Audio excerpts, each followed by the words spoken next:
আবারও আলোচনায় মালয়েশিয়ার শ্রমবাজার।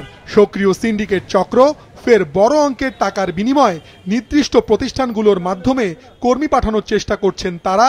অভিযোগ রিক্রুটিং এজেন্সিগুলোর সংগঠন বায়রার সদস্যদের অনেকের। এ নিয়ে তাদের সংবাদ সম্মেলন শুরুর আগেই সকালে এতে হামলার ঘটনা ঘটে। অতীতের মতো যারা শ্রমবাজারটিতে সিন্ডিকেট চায় তারাই হামলা চালায় বলে অভিযোগ বায়রার একটি পক্ষের। হামলায় ক্ষতিগ্রস্ত হয় ঢাকা রিপোর্টার্স ইউনিটির একটি কক্ষ। পরে সংবাদ সম্মেলন করেন তারা। আজকের যে কলঙ্কিত অধ্যায় এখানে ঘটল, এটা মূল কারণ হলো সিন্ডিকেট। এই সিন্ডিকেটের কারণে আজকের এই ঘটনা ঘটছে। সিন্ডিকেটের কারণেই দেশ থেকে অর্থ পাচার হচ্ছে। সিন্ডিকেটের কারণেই এদেশের গরিব শ্রমিক যারা বিদেশে যায় তারা শোষিত হচ্ছে। সিন্ডিকেটের কারণে দুর্নীতি হচ্ছে। এই সিন্ডিকেটদেরকে আইনের আয়তায় আনা হোক। আজকের ঘটনা বন্ধুগণ কি প্রমাণ করলো? প্রমাণ করলো যে সিন্ডিকেশনে এমন কোনো মোহ আছে, সিন্ডিকেশনে এমন কোনো আর্থিক ব্যাপার আছে যার জন্য এই 20 জন 25 জন মরিয়া হয়ে তাদের প্রেরিত বহিরাগত মাস্তান দিয়ে আমাদের আজকে সবচেয়ে প্রিয়ভাজন ফখরুল সাহেবকে হি ওয়াজ কিডন্যাপড। আমার যে ভিডিও আছে, লিটারালি হি ওয়াজ ফিজিক্যালি কিডন্যাপড, হি ওয়াজ ম্যান হ্যান্ডেল।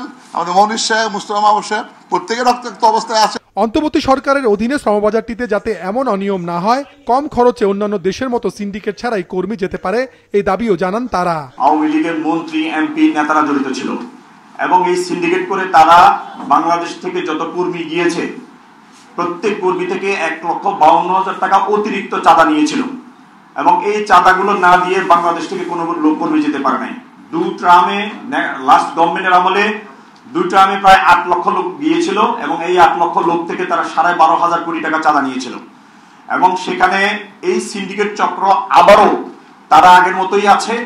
নতুন করে কিছু কিছু এদের সাথে সম্পৃক্ত হয়ে তারা আবারও সিন্ডিকেট করার যে পায় তারা করছে এবং বিভিন্নভাবে বিভিন্ন রকম কার্যক্রম তারা করছে। যে ফ্যাসিবাদী সরকার যে সিন্ডিকেট করেছিল সেই একই সিন্ডিকেটের পুনরাবৃত্তি কি হবে, আমরা সেটা যাতে না হয় আজকে আমরা সেটা দেখেছিলাম। পরে যাদের বিরুদ্ধে অভিযোগ তারা আরেকটি সংবাদ সম্মেলন করে বিষয়টিকে ভুল বোঝাবুঝি উল্লেখ করে দ্রুত মালয়েশিয়া শ্রমবাজার খোলার দাবি জানান। যেহেতু উনিও বাইরার মেম্বার, আমরাও বাইরার মেম্বার, সেইটা নিয়ে মানে একটা কথা কাটাকাটি হয়েছে। সবার জন্য খুলুক এটা আমরা চাই। এখন সরকারের যদি সিস্টেমের বাইরে যায় তো বাজার কেউ খুলতে পারবে না। তা এখন সেই ক্ষেত্রে যদি সেটা সম্ভব না হয় তাহলে অধিক সংখ্যক লাইসেন্সের মাধ্যমে খুলুক। সেটাও যদি সম্ভব না হয় তাহলে যে কোনো মূল্যে বাজার খোলার জন্য যে প্রক্রিয়া আছে সেই প্রক্রিয়ায় খুলুক।